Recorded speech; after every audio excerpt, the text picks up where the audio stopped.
नमस्कार, मैं अमित कुमार। आज के इस वीडियो में बात करेंगे इलेक्टोरल बॉन्ड को लेकर के कि सुप्रीम कोर्ट के द्वारा चुनावी बॉन्ड योजना को असंवैधानिक घोषित कर दिया गया है। यह योजना 2018 में केंद्र सरकार के द्वारा लागू की गई थी, जिसमें यह कहा गया था कि किसी भी प्रकार का जो चंदा होगा वो इलेक्टोरल बॉन्ड के माध्यम से सरकार के पास जाएगा। लेकिन सुप्रीम कोर्ट के द्वारा इस योजना को अब साथियों असंवैधानिक घोषित कर दिया गया है, साथ ही साथ रद्द कर दिया गया है। और क्या क्या बड़े फैसले लिए गए हैं इस पर भी हम चर्चा करेंगे, तो वीडियो को बहुत ही ध्यान से देखिएगा, चीजों को समझने का प्रयास कीजिएगा और बढ़ते हैं आगे की ओर।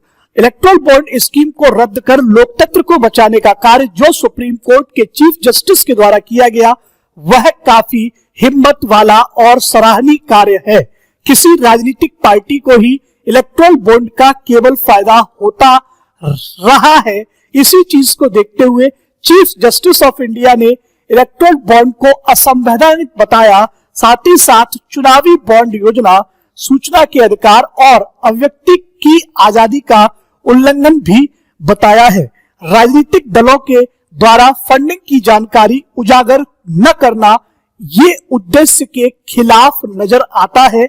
इससे एक चीज और हो रही थी कि जो काला धन है लोग उसको पार्टी की फंडिंग में दे देते थे और फिर जो भी चुनावी नीतियां आती थी केंद्र सरकार के द्वारा या किसी भी राजनीतिक पार्टी के द्वारा, वो उसी संस्था के इर्द गिर्द काम करती हुई नजर आती थी।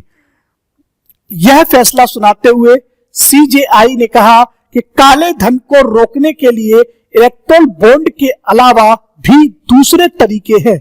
हमारी राय है कि कम से कम प्रतिबंधात्मक साधनों से परीक्षण संतुष्ट नहीं होता। उस उद्देश्य को प्राप्त करने के लिए चुनावी बॉन्ड के अलावा अन्य साधन भी हैं। Chief justice D Y Chandrachud की अध्यक्षता वाली 5 न्यायाधीशों की संविधान पीठ ने पिछले साल 2 नवंबर को मामले में अपना फैसला सुरक्षित रख लिया था। इस संविधान पीठ में न्यायमूर्ति संजीव खन्ना, न्यायमूर्ति बी आर गवई, न्यायमूर्ति जे बी पारदीवाला और न्यायमूर्ति मनोज मिश्रा भी शामिल हैं। चुनावी बॉन्ड की प्रमुख विशेषताओं में से एक दानकर्ताओं को गुमनामी प्रदान करता है। जब व्यक्ति या संगठन इन बड़े बॉन्डों को खरीदता है तो उसकी पहचान जनता या धन की राशि की जो जानकारी है वह प्रकट नहीं की जाती है, आप समझ सकते हैं। और ये जो भी बॉन्ड है वो एक संस्था या एक व्यक्ति के द्वारा आसानी से खरीदे जा सकते हैं। इसकी जानकारी सरकारी बैंकों साथ ही साथ सरकार को हो जाती है, अर्थात सरकार और बैंक फंडिंग स्रोतों की वैधता सुनिश्चित करने के लिए ऑडिटिंग उद्देश्यों के लिए क्रेता के विवरण रिकॉर्ड को अपने पास रख लेती है। आप समझिए, जब कोई भी इलेक्ट्रॉनिक बॉन्ड खरीदा जा रहा है या बेचा जा रहा है तो जो भी कंपनियां उसको खरीद रही हैं उसकी जानकारी सरकार को बैक डोर के माध्यम से हो जाती है। अब जब बैक डोर के माध्यम से उसकी जानकारी हो जाती है तो फिर अमुक कंपनी को फायदा पहुंचाने के लिए केंद्र सरकार किसी भी प्रकार की योजना क्यों नहीं बनाएगी। ये बात सोचने वाली थी। 2018 से लेकर अब तक साथियों बीजेपी को जितना भी धन मिला या जितना भी इलेक्टोरल बॉन्ड सोल्ड किए गए उसमें 90% बीजेपी के खाते में ही यह पैसा पहुंचा है। अब बात कर लेते हैं कि कितना कितना पैसा किसके खाते में पहुंचा।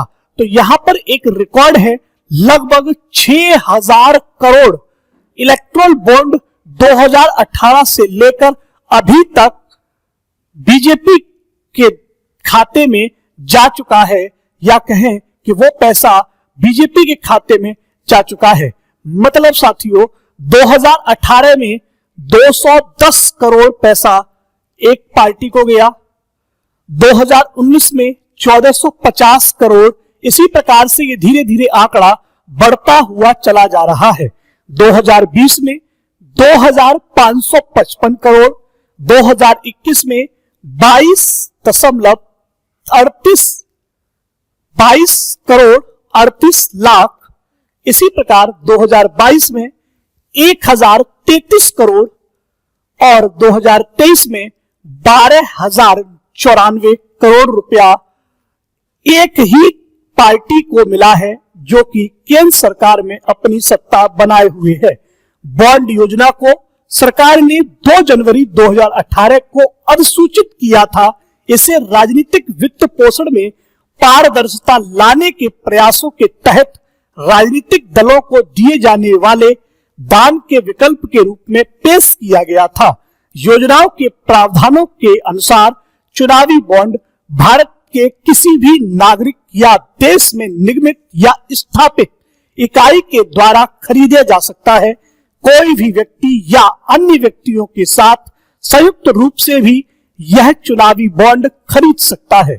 आप समझ रहे हैं कि जब कोई भी संस्था भारत के अंदर काम कर रही है और वो इलेक्ट्रॉल बॉन्ड को खरीद लेगी तो फिर उसके सामने कोई भी समस्या होगी ही नहीं, क्योंकि अमुक पार्टी का हाथ उसके सर पर आ जाएगा और वो जो चुनावी पैसा जो भी मिला है उसको वो चुनाव के दौरान आसानी से खरीद फरोख्त करने के लिए इस्तेमाल कर सकेगी। शायद इसी को देखते हुए डी वाई चंद्रचूड़ के द्वारा यह फैसला लिया गया, जो कि बहुत ही अधिक सराहनीय है। लगभग 2 से 2.5 महीने में साथियों यह फैसला लिखकर तैयार हुआ। 232 पेज पर इस फैसले को लिखा गया है डी वाई चंद्रचूड़ के द्वारा और उन्होंने इस चीज का लिखते समय इस बात का ध्यान रखा कि वे फैसले को सुबह 3 बजे लिखने का प्रयास करते थे। धारा 182 कंपनी अधिनियम में संशोधन स्पष्ट रूप से कंपनियों और व्यक्तियों के साथ एक जैसा व्यवहार करने के लिए मनमना है। संशोधन में से पहले घाटे में चल रही कंपनी योगदान नहीं दे पाती थी। संशोधन घाटे में चल रही कंपनियों को बदले में योगदान करने की अनुमति देने के नुकसान को नहीं पहचानता है। धारा 182 कंपनी अधिनियम में संशोधन घाटे में चलने वाली और लाभ कमाने वाली कंपनियों के बीच अंतर न करने के लिए स्पष्ट रूप से मनमाना है। चलिए तो आज के इस वीडियो को यहीं पर समाप्त करते हैं और देखते हैं कि सुप्रीम कोर्ट आगे और कौन कौन से झटके एक राजनीतिक पार्टी को देने का प्रयास करता है। Thank you to all. जुड़ते रहिए, पढ़ते रहिए, मस्त रहिए, स्वस्थ रहिए। Bye bye.